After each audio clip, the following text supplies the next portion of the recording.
Bonjour,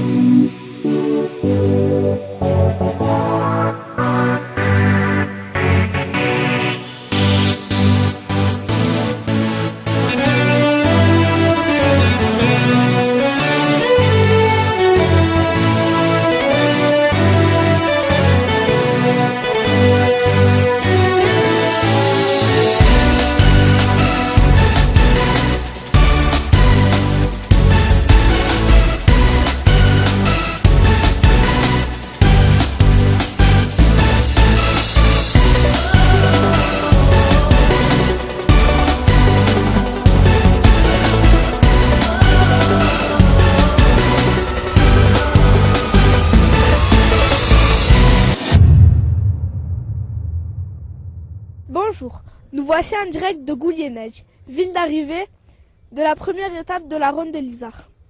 Les coureurs sont partis ce matin de Saint-Giron pour effectuer une étape de 160 km.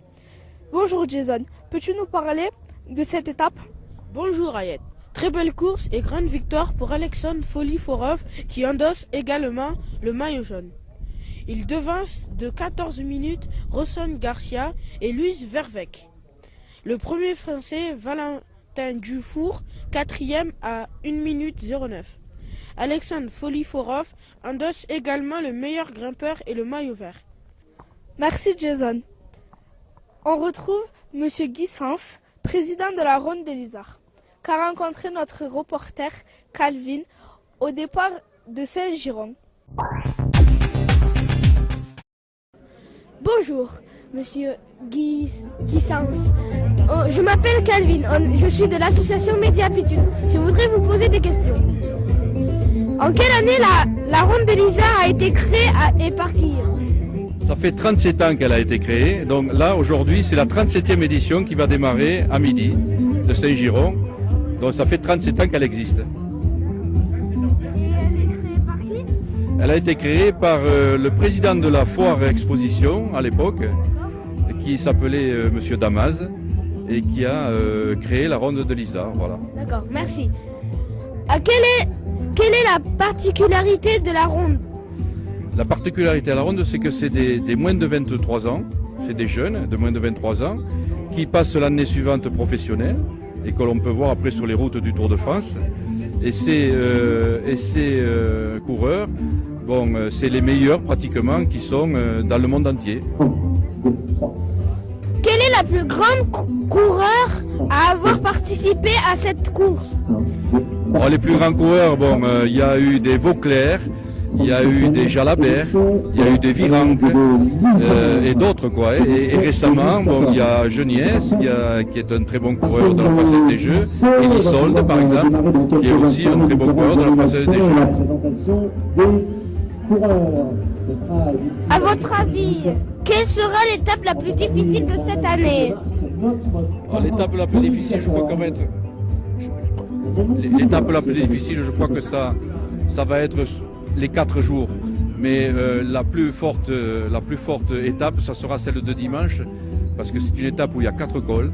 Et ça va être très dur pour les coureurs, surtout en fin de course comme ça, en fin de dimanche, pour le 4e jour. Quel est votre favori pour cette édition 2014? Les favoris, moi je mets comme c'est un parcours qui est quand même basé sur les grimpeurs. Je pense que la Colombie sera favori. Ils ont gagné déjà l'an dernier et je crois que cette année encore ils sont venus avec l'intention de gagner encore la ronde, autant au maillot meilleur grimpeur que le maillot jaune. Sur quelle étape va se jouer la course?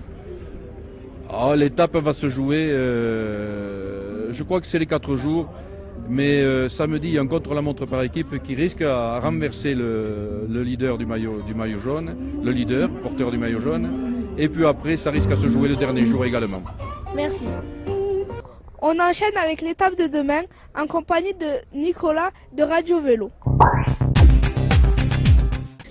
Oui, Ayat, je suis avec Nicolas de Radio Vélo qui va nous présenter l'étape de demain. Bonjour Nicolas. Et bonjour Calvin. Et bien, l'étape de demain elle devrait être au moins aussi difficile qu'aujourd'hui parce qu'il va y avoir 2 cols. Le col de Manté en milieu d'étape et puis l'arrivée du côté de Luchon à l'Hospice de France. Et ça devrait être très difficile encore pour les coureurs. Ils partent de Muret. Muret, c'est pas loin de chez Media Pitchoun. Et normalement, on devrait retrouver les mêmes favoris qu'aujourd'hui. Il y a un Russe qui a gagné devant un coureur de l'Équateur. Donc il y a vraiment des coureurs qui viennent de tous les pays. Mais bon, les Français n'ont pas été mauvais. Il y en a un qui est 4e du général. Et il a fait le podium l'an dernier, donc il devrait être bon. D'accord, merci Nicolas. Merci de nous avoir regardés. Nous vous donnons rendez-vous demain à la même heure et nous quittons avec l'image du jour. Au revoir Jason. Au revoir et à demain.